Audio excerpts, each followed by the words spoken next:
Hello everybody and welcome to Nathan on Shuffle and to one of the episodes I'm most excited for this year. This is my top 16 albums of 2023, my chance to gush about all of the great music that came out this year.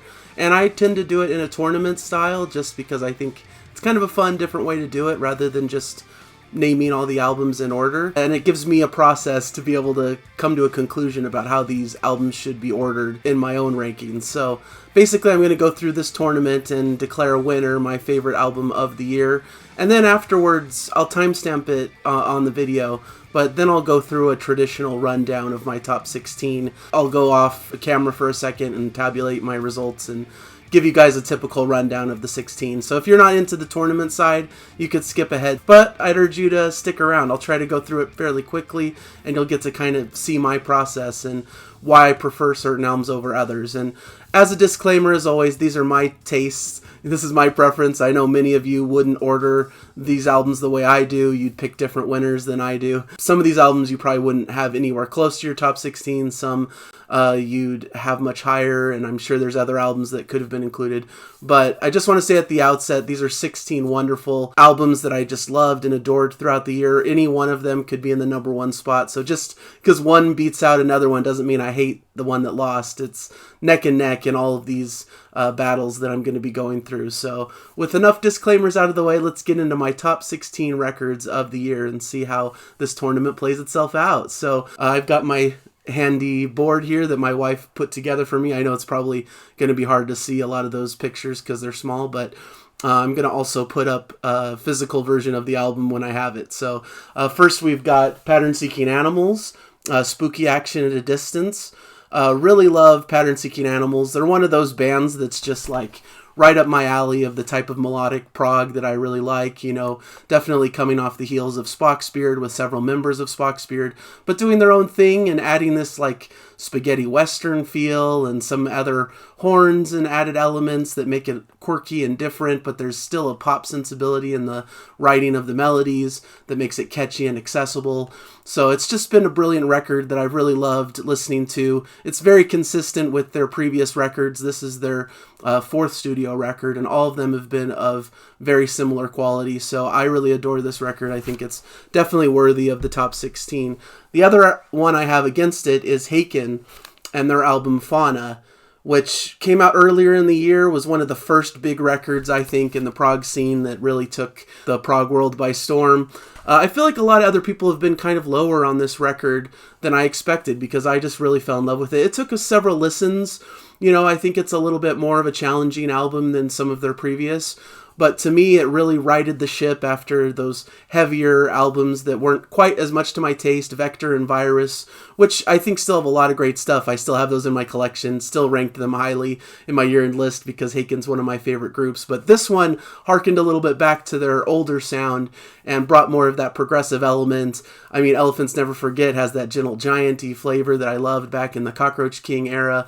So it just has all those elements, and it adds some electronic elements, some pop elements to create something new and interesting that I think pushes the boundaries further in progressive metal. So for me, the winner of this battle is Haken and Fauna. I think it's a brilliant record. I think it's marred in people's opinions just because they're putting it against some other stellar records in Haken's catalog, you know, like The Mountain and Aquarius and Visions and Affinity. These are incredible landmark progressive metal albums of this newer era. So it's hard to stack it up against it, but taken on its own versus the field of albums that came out in 2023, I think it definitely deserves a spot on the list here. And so I'm moving it forward in the tournament, beating out Pattern Seeking Animals. All right, so the next battle, one that's maybe a bit controversial for some, but for me, this is an incredible record, one of his best, Steven Wilson's The Harmony Codex, which got some mixed opinions. Some people put it in line with a lot of his recent records that showcase some of his pop sensibilities and aren't really a fan of this. But to me, it brought together like all these elements of his past sound. There's some Porcupine Tree in here. There's, some of that Raven Who Refused to Sing, kind of proggy, jazzy elements, kind of stuff going on. There's some conceptual pieces, but adding some of that electronica and pop that he's been known for more recently. And it just culminates in this great stew of sound that's unique and interesting. And I love the production values. I think Steven Wilson is an excellent producer, and just putting headphones on and listening to this in a pristine setting just brings out all the nuances of the sound and everything that he's doing. It's super creative, and it's Steven Wilson doing what he does best. I know a lot of people weren't a big fan of this and wish he'd harken back to like the proggier sounds of Raven and Hand Cannot Erase. But for me, I like to see an artist evolving, moving forward, trying different things. And I really respect and love Steven Wilson's artistry, and I think this showcased it to an expert level. So I really adored this record. But up against it is one I have on CD here. This is I Am the Manic Whale's Bumper Book of Mystery Stories, which is a fantastic symphonic prog record. Once again, kind of similar to the Pattern Seeking Animals choice, is right in my wheelhouse of that melodic modern prog that harkens back to the symphonic giants of, Genesis and Yes, but does it in their own quirky, funny way. It's a concept record based on all these cool short stories. So each track kind of tells its own story, and it culminates together in this kind of dark, kind of interesting, quirky way. There's some epics on here that are just fantastic. Some of the best prog epics of the year for me. Nautilus, in particular, is just an expert track that showcases the band's ability. I know Michael Whiteman, who's the main writer on this project, worked with Ryo Okamoto on his Myth of the Mostraphus album last year, which ranked highly as well. I think it has some of that same flavor, that fun, proggy energy. And it came with a book, to kind of capitalize on the theme of this album, how it's basically a book of short stories as the album is structured. And I just adore this album. I think it's a lot of fun. I think they did something creative, and I think the band stepped it up a notch from where they had been previously, which to me earns them the win on this heat. As much as I love Steven Wilson's record and think it's wildly creative, it's a close battle, but I think I Am the Manic Whale take this for me, just for that quirky, fun prog sensibility and some of the greatest prog epics that I've come across this year. Just a fun album, and it's moving on in the tournament. All right, next we've got another one I have on CD that's not available on vinyl. This is Kite Parade's Retro, an album that came out earlier in the year that I didn't hear a ton of people talking about like it deserved to be talked about. This is more in like a pop prog type vein, similar to Frost and It Bites and some of the other John Mitchell projects like Lonely Robot. As the album title suggests, a very retro sound. There's a big epic towards the end, Merry Go Round, that's fantastic. Great instrumental playing, great guitar moments throughout the record, but some catchy hooks, some great singing, some great songwriting. This is the second album by Andy Foster. He's the main man behind this project, and the album I believe it was last year, The Way Home, is also excellent in the same vein. So it's just a fabulous record that I came back to again and again because it's just so fun to listen to. I love the title track. I love Speed of Light. It's just fun music to listen to pump in your car and just be excited to listen to and have these fun moments that catch your ear. Fantastic album. The next one that it's up against, I don't have on physical format yet. It's coming. I ordered the vinyl, but this is Moon Safari's Himmelbacken Volume 2, which many of you probably have seen my recent review of, where I gushed about it quite heavily. It's one of my favorite records in a while.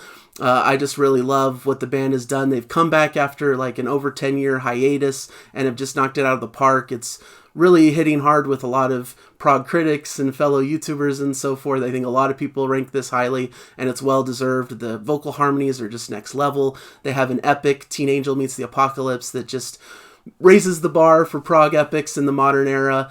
Just has everything you'd want. They add a little bit of nuance to their sound, some almost prog metal undertones at times, especially in that epic, but still never sacrifice those beautiful, gorgeous harmonies that they're known for, that just wrench my heart, as I hear them. Just nothing connected with me emotionally on the same level as Himmelbacken Volume 2. So I think it's probably pretty obvious at this point that my choice is going to be Moon Safari to move on in the tournament. Himmelbacken Volume 2. Fantastic record. Now we've got an interesting battle from two maybe lesser known albums in the prog space that I wish were more widely known. The first is Advent Horizon and their A Cell to Call Home.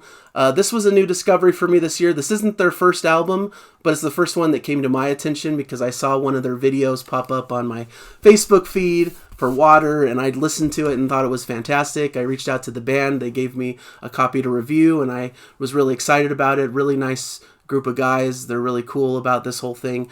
Had to pick it up on vinyl. I just think they're cool, accessible prog. Some people even contend that maybe it's not totally full-blown prog because it's so melodic, has a rock flavor, maybe harkens to some of like classic Rush type feeling at times, but they're just really great at their penchant for great melodies, for great hooks. But they're also able to sprinkle in little instrumental firework moments, and they have some really excellent guests on the record, like Jordan Rudess and Randy McStein, who bring another element to the record as well. And it's one I just kept coming back to, these melodies that just earwormed into my brain, and I just couldn't help but continue listening to this and continue loving what they have on offer. I recommended this to everyone I could, and a lot of people have also fallen in love with this record. I love Riley's vocals and his songwriting abilities, and just great players, and it's just a breezy album to get through with no bad tracks. It's just a fabulous, consistent record that I absolutely love. The next one on the list here is District 97's Stay for the Ending, which has always been one of my favorite groups. They're a U.S. prog metal act, heavy prog, however you want to call it. I think they harken to some like heavier King Crimson-y type stuff, but with fabulous female vocals from Leslie Hunt.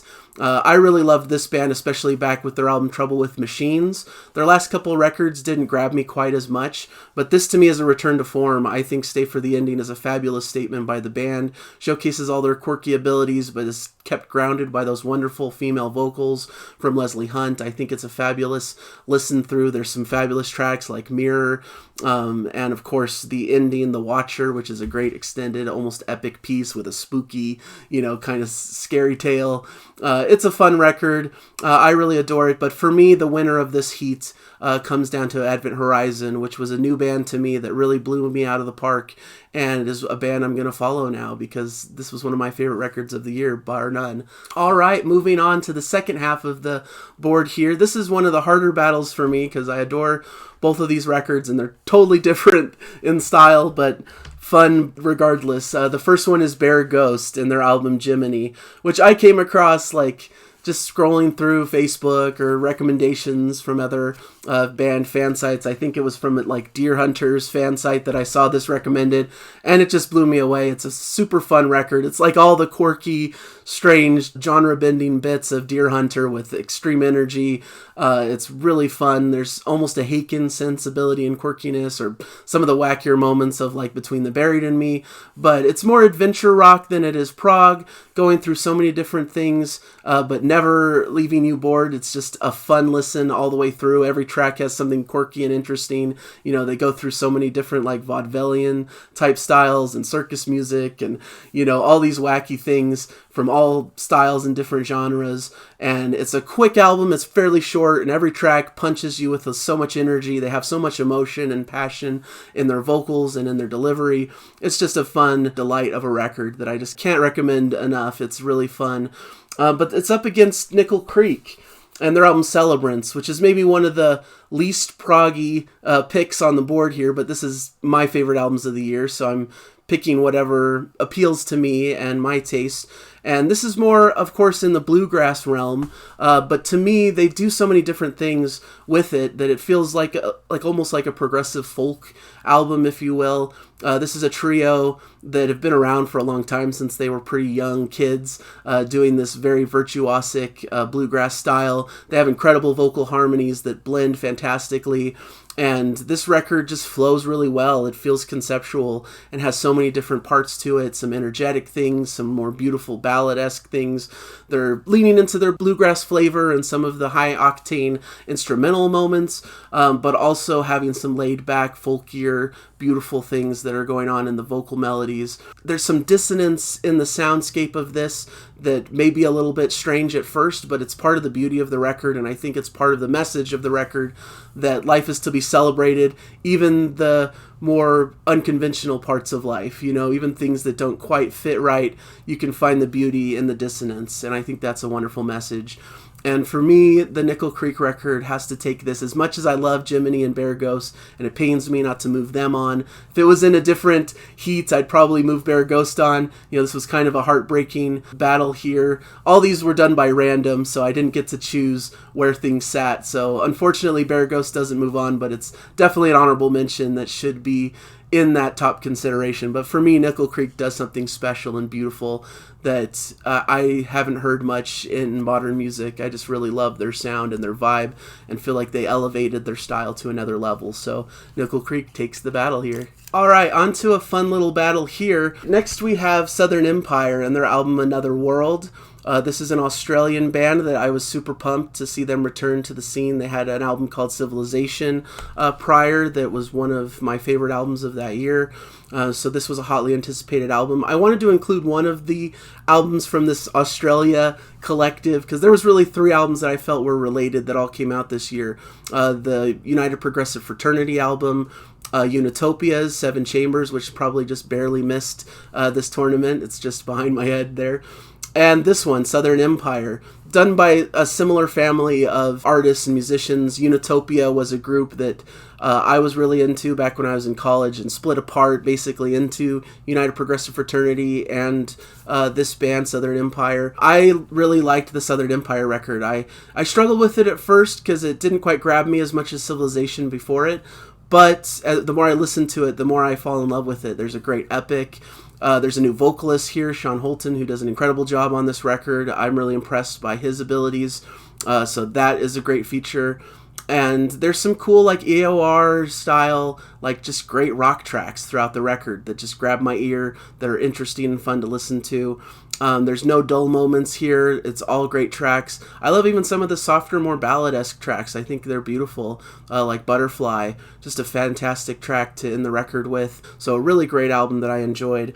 And then another one I've got on CD here, not quite on vinyl. This is OK Goodnights, The Fox and the Bird. This was a surprise record for me this year that I didn't anticipate coming out. It's a new band to me. I believe this is their second album. It's, they're pretty early in their career. This is prog metal, but it's varied. There's a lot of styles and stuff going on in the mix here. So it's a really cool album that is a conceptual piece that goes through the journey of these characters and them facing some pretty dark times. And, there's some dark music, especially in the second half of the record, some heavier, more prog metal, like almost death metal kind of growling at some point, but not too overdone because that's not my favorite style, but just done enough to tell the story. But at the beginning of the record, there's some beautiful folkier, lighter things going on in the mix. Casey Lee Williams is the vocalist, and she just does a fantastic job telling this story, playing these different characters, and it's varied, but there's some great prog metal playing along the style of Haken. There's these like instrumental tracks that kind of bridge the gaps between these other story tracks, and it just culminates in a really fun, beautiful album that I just really fell in love with. And therefore, it's my winner of this battle here. The Fox and the Bird is one of the most beautiful, delightful surprises of the year for me. All right, next we've got No Spoon's Opus. This is an album that's not on physical format yet, but coming soon. I hear they're pressing CDs as we speak that should be on sale shortly. But this was the big surprise album of the year, the big debut record that got a lot of buzz as people kept talking about it. This is definitely in line with Haken and Dream Theater, very much in that style and sound, a concept record similar to something like Visions or Scenes from a Memory. And I just fell in love with this. The more I listened to it, the more I became addicted with this record. And it was fun watching its rise in the community, seeing people discover it and seeing people start to talk about it and it getting traction in the progressive community. And I think it's become one of the biggest albums of the year just from this kind of grassroots campaign. It didn't have a big label under it. It didn't have this big physical media release with a bunch of different variants and styles. It was just this like digital record that got slowly put out there, and just by word of mouth, people started falling in love with it. And I championed it from the very beginning, so it's dear to my heart because I told all my friends about this record, and I feel like that got them to check it out and them to recommend it, and it just spiraled and snowballed from there. A lot of people were discovering it at the same time, and it definitely would have gotten out there without my influence, but I feel like I played a small part in getting this out there, and that just whole experience and the YouTube experience of being able to recommend albums and seeing them flourish out in the wild was a great experience. So this is one of my favorite records of the year. I really adore it. The production is just fantastic, which is really amazing for an independent band just doing it on their own. I believe it's their bass player that did the mixing and mastering and all that stuff, and it just sounds impeccable, like one of the best produced records of the year, even against such heavyweights as Steven Wilson and all these other artists who have much more at their disposal. So really fantastic. It's going up against another fantastic album. This is Temic, Terror Management Theory, which I just got the vinyl release recently. This is fantastic as well. The new project, it's a new progressive metal band featuring Diego Tejeda of ex-Haken. You've got Eric Gillette on guitars, who does a fantastic job here. And it's a grower of a record. When I first heard it, I was like, this is solid, but I'm not sure if I really am in love with it. But the more I listened, the more in love with it I became. I think this is one of the best examples of what can be done in the genre. Every track hits hard. There's so many great melodies. It's not overly flashy and showy, but they are able to showcase their virtuosity and abilities as well. The run of tracks in the middle of the album, from Skeletons, Acts of Violence, those tracks right there, Friendly Fire, those are incredible tracks that are one of my favorite runs of music in the whole year, and showcase that they have a lot of talent, a lot of things that they can do as they move forward as a band. I'm excited to see their trajectory and what they do next, and this album has just become one of my absolute favorites of the year. I just absolutely adore it. But there can only be one winner, and I think it's probably obvious based on how much I gushed over it. No Spoon's Opus has to take this one. Just an album that blew me away, came out of nowhere, and just became an addiction throughout the year. So No Spoon Opus takes this battle. All right, down to the last matchup here in this first round. We've got Riverside and their album Identity. A fantastic Riverside record. I feel like because this came out so early in the year, maybe it got a little bit forgotten about. I haven't seen it crop up as much as I would have expected in some of these year-end lists that I've checked out. But fantastic, solid record from Riverside. They're just very consistent, and they're trying a little bit of a new flavor here. There's some 80s aesthetic to some of their sound. I love Friend or Foe that opens the record, and they're tackling some like modern style issues, tackling this idea of what's our identity? Who are we as a people? And are we letting other people like take over our identity? Social media and AI and all these sorts of buzzwords, are those things taking away from who we are as a person? I think is an interesting discussion to be had. And I think Riverside do it excellently here with some great production, great style. There's a rawness and an energy to this record that I think puts it on another level from their most recent records. I think they really were going for something a bit more fun and lively and energetic, and it really comes across on the record. There's no bad tracks. They're all consistent and great to listen to.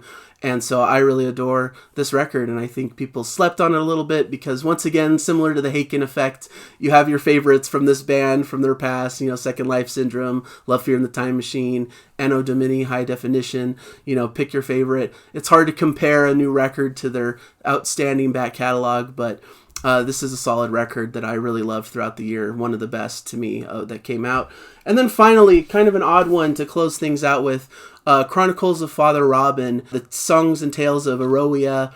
I'm holding up here book 1 that most people were the highest on this year. Book 2 also came out this year. Book 3 is coming out February next year for the wider release, but they did release this big 3 LP package that had all of the music on it from all 3 books. That's really what I'm commenting on here. That's what's included in my top 16 selection, is the entire piece of work, because I feel like it's kind of unfair to just pull out book 1, pull out book 2, and think of them separately, because to me it's one big conceptual piece that all works together. When you listen to it all back to back, it makes a lot more sense to me. I think a lot of people seem to be disappointed in book 2 because it doesn't quite have the same energy and firepower of book 1. But to me, I love book 2 because it goes in a different style to satisfy the story. And it's telling this really interesting venture through these different styles of lands and places. It's like a Lord of the Rings style fantasy epic set to music.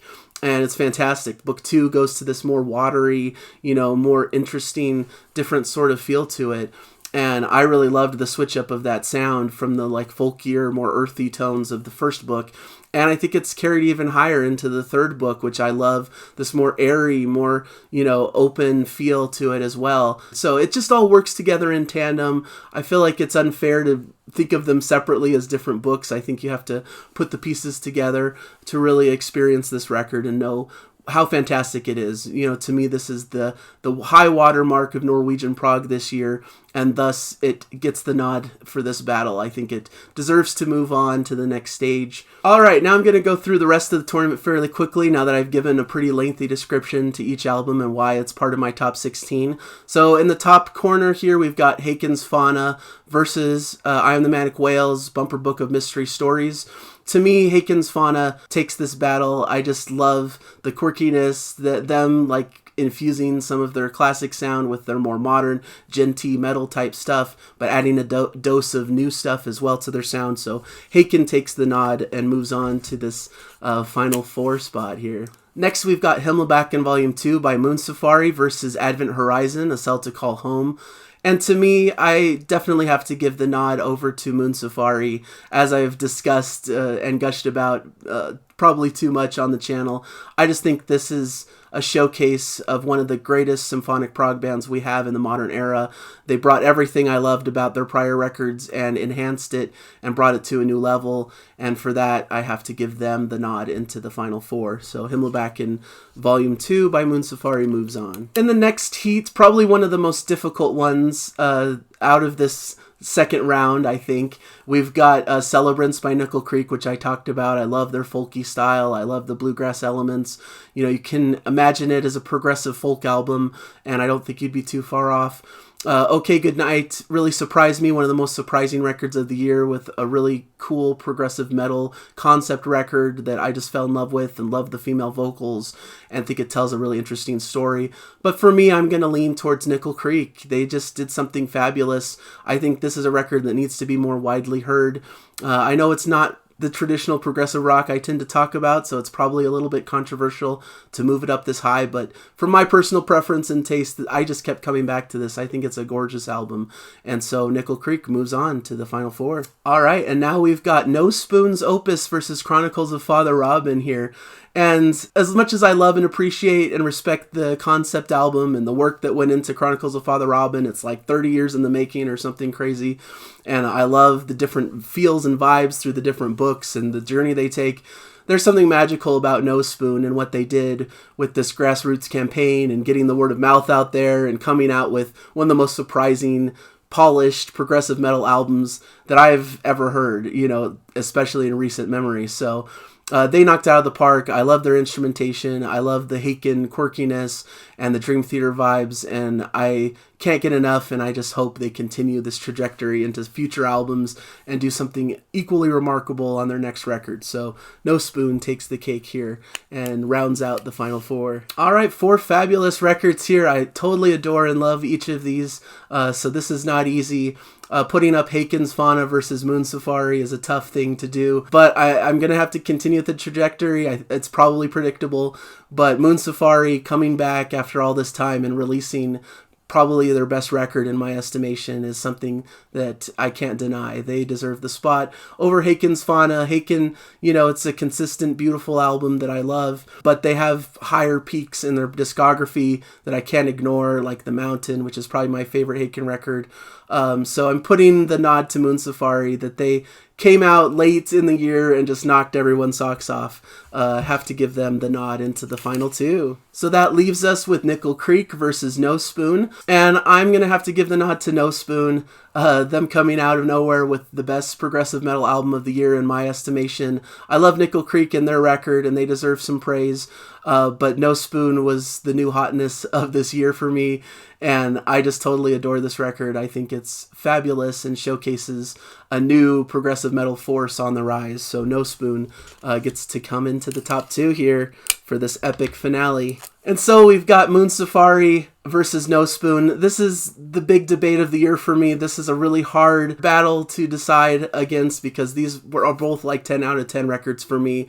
They're both records that I'll never forget and that are cherished in my collection now. And ironically, the only two I don't have in physical format as of the moment, but hopefully will soon. So they're definitely going to be on their way. This was hard. This is hard to decide. It pains me to have to choose one over the other.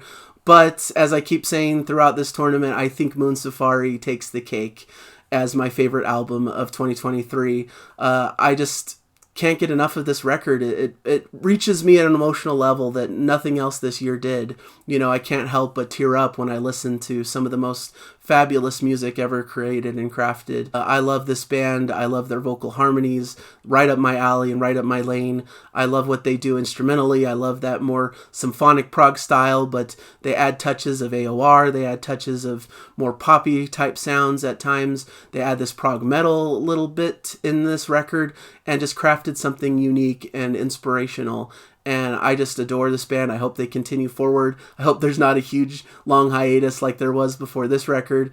And I just adore it. So my favorite record of 2023 has to be Moon Safari, Himmelback in Volume 2. Outstanding record. I'll never forget it. This was one of the most hotly anticipated records of the year, and somehow it exceeded every expectation for me. And so there you have it. My favorite record of the year, Himmelback in Volume 2. Check it out if you haven't yet. It's a must-listen for all prog fans, in my estimation. So there you have it. That's my tournament. Now I've gone off and have tabulated the results and put my top 16 in order. For those of you who are curious, I'll run through these super quick. So at number 16, I have District 97, Stay for the Ending, fantastic, female-led, heavy prog act, similar to King Crimson in that style. Wonderful record. At number 15, I have Southern Empire and their record Another World. Great AOR-tinged modern progressive rock that I absolutely love from an Australian act that showcased some great abilities this year. At number 14, I have Temic and their album Terror Management Theory, the new project from Diego Tejeda and Eric Gillette that showcases some of the best in modern prog metal, and I can't wait to see where they go beyond this fantastic debut. Just really wonderful record. Next I have at 13, Pattern Seeking Animals, Spooky Action at a Distance. Just consistent. This is their fourth album from members of Spock's Beard. Really love the melodic sounds and them experimenting a little bit with different styles, but still staying true to their core. At number 12, I have Kite Parade, Retro. Fantastic power pop prog record in similar vein as like Frost and It Bites. Great melodic hooks, but some interesting instrumental playing as well and great singing. Really consistent record. Really love that as well. Then we've got at number 11, Steven Wilson and the Harmony Codex. One of the best produced records of the year with some interesting different shades of Steven Wilson's sound, from pop to electronica to progressive rock to jazz and everything in between. I think there's so many great melodies here, so many great soundscapes that captivated my mind. And it sounds excellent on a good pair of headphones. Really fantastic. Moving into my top 10, we've got I Am the Manic Whale and their bumper book of mystery stories, one of my favorite symphonic prog outfits, doing what they do best with quirky concept album that's similar in line to Big Big Train and Spock's Beard and all of that stuff, with a good sense of humor and some interesting content and storytelling. At number 9, we've got Riverside and their album Mighty Entity. Fabulous, probably a little bit underrated record from the group that came out earlier this year that just does what they do best, adds a little bit of 80s flavor and a live feel and instrumentation, a little bit of a more upbeat record than some of the more melancholy records as of late, but a really fun listen and really great project from the band. We've got Chronicles of Father Robin at number 8, just a really ambitious 3 LP set is the one I'm talking about. 3 books, each fantastic and individual and unique in their own lane, but tells this epic fantasy tale that I really adored. That classic Norwegian symphonic prog sound is just really a highlight of this year, and this was the peak of it. I think they did a fantastic job on this one. Number 7 is Bear are Ghost and their album Jiminy, a fantastic adventure rock album that's similar in style to like some of the quirkier Deer Hunter type bits. And it's just a fabulous, fun listen with no breaks. It's just full high octane energy with some really fun, quirky, different genre hopping type things going on. That's just a blast to listen to. We've got Event Horizon at number 6 with A Cell to Call Home, a surprise record by a band I didn't know of before, who hail from Utah in the U.S., a fantastic melodic prog, maybe similar to like Rush and some of the greats from that era, but bringing in their own melodic sensibility. I love the vocalist. I love a lot of the melodic hooks here, and it just crafted a very strong, consistent record. I love it. At number 5, we've got OK Goodnight and their record, The Fox and the Bird, a fantastic progressive metal concept record that moves from like a folkier start to some heavier, almost aggressive death metal towards the end, but it tells this fantastic story of these animals and their journey, and the music accompanies it perfectly, and it's just a beautiful, expressive work by a fantastic group that has some extreme chops and a great female vocalist to carry the story along the way.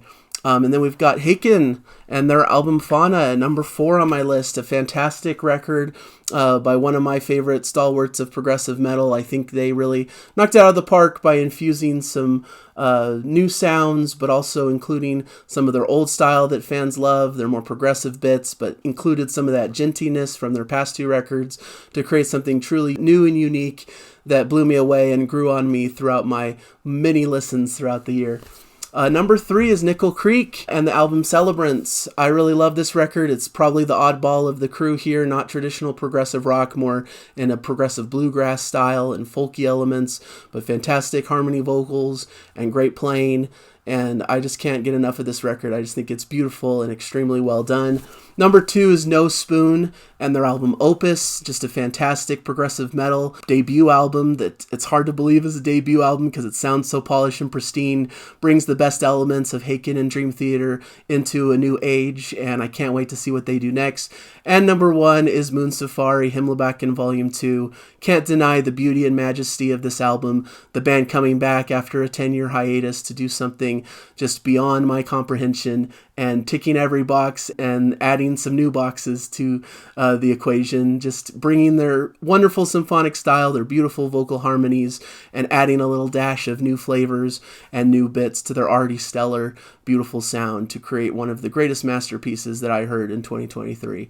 So there you go. That's my list. Those are my 16 favorites, and I hope you enjoyed this show. I know it's going to be lengthy, but I really love talking about my favorite music, and I felt like all these albums were fantastic. An excellent year in music, one of the best in recent memory, and I'm so glad you guys joined me on this channel, and hopefully you'll continue forward.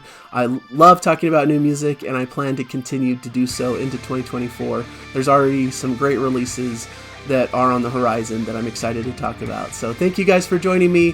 Thank you guys. It's been a great year.